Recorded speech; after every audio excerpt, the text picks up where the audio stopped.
He controls the price of cement across a continent. His empire employs tens of thousands, and for over a decade, he has been named the richest man in Africa. But Aliko Dangote's story is not just about money, it's about vision, power, and the courage to build where others saw nothing. This is the untold story of Aliko Dangote, Africa's wealthiest man. Aliko Dangote was born in 1957 in Kano, northern Nigeria, into a respected Muslim family. His grandfather, Sanusi Dantata, was one of the wealthiest men in West Africa at the time. But while some would stop and enjoy inherited wealth, Dangote was different. Well, I came from a wealthy family. My grandfather was my great-grandfather from my mother's side was actually very, very wealthy, Alassane Dantata.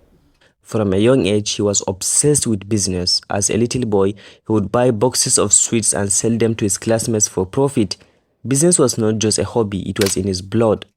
After finishing school in Kano, Dangote studied business at Al-Azhar University in Cairo, Egypt. By the time he returned to Nigeria, he was ready to build his own path. In 1977, at just 21 years old, Dangote borrowed 500,000 naira from his uncle, money that would change the course of his life forever. He used it to start trading commodities, sugar, rice, flour, and cement. And I was able to establish myself from the trading to manufacturing, and now to a lot of daring things. While many would have spent it recklessly, Dangote reinvested every naira back into the business. Day after day, he expanded his trading empire. By the 1980s, Dangote had become a trusted name in Nigeria's commodity markets. But while others were content with trading goods, Dangote was already dreaming bigger. Dangote understood something critical. Africa would never prosper if it only imported products. Real wealth was not in trading, it was in production. So he made a bold shift. He stopped importing and started manufacturing. In 1981, he founded Dangote Group, which quickly grew into one of the largest conglomerates in Africa. Sugar, flour, pasta, and most importantly, cement. Dangote began building factories that would not only supply Nigeria, but the entire continent. By the early 2000s, Dangote Cement had become the largest supplier of cement in sub-Saharan Africa, with plants in more than 10 countries. His strategy was simple. If Africa needed it, he would produce it. But the journey was not without controversy. Dangote's dominance in cement made him both admired and criticized. Some accused him of creating monopolies, others argued that his close ties to Nigerian politics gave him unfair advantages.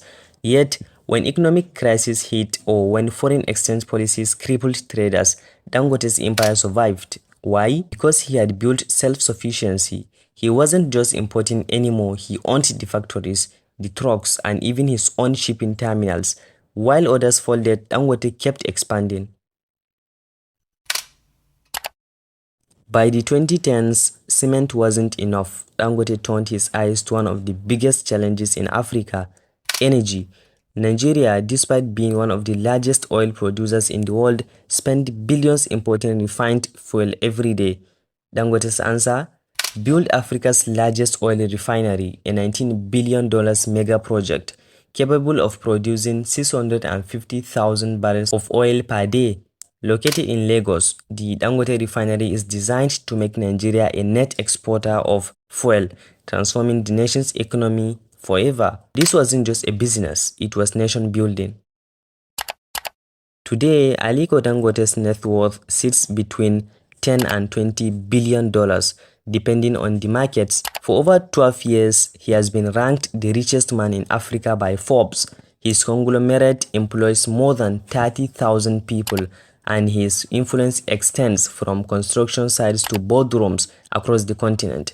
But Dangote's legacy isn't just about money. Through the Dangote Foundation, he has invested millions into healthcare, education, and nutrition, from fighting malnutrition in Nigeria to supporting Ebola relief efforts. Dangote's wealth is shaping Africa's future in more ways than one. What can we learn from Aliko Dangote's story? 3 things stand out. First, think long term. Don't just trade. Own the source.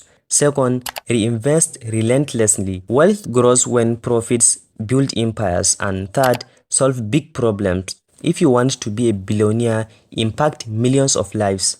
From a 500,000 naira loan to a $20 billion empire, Dangote's journey is proof that Africa can produce not just billionaires but visionaries.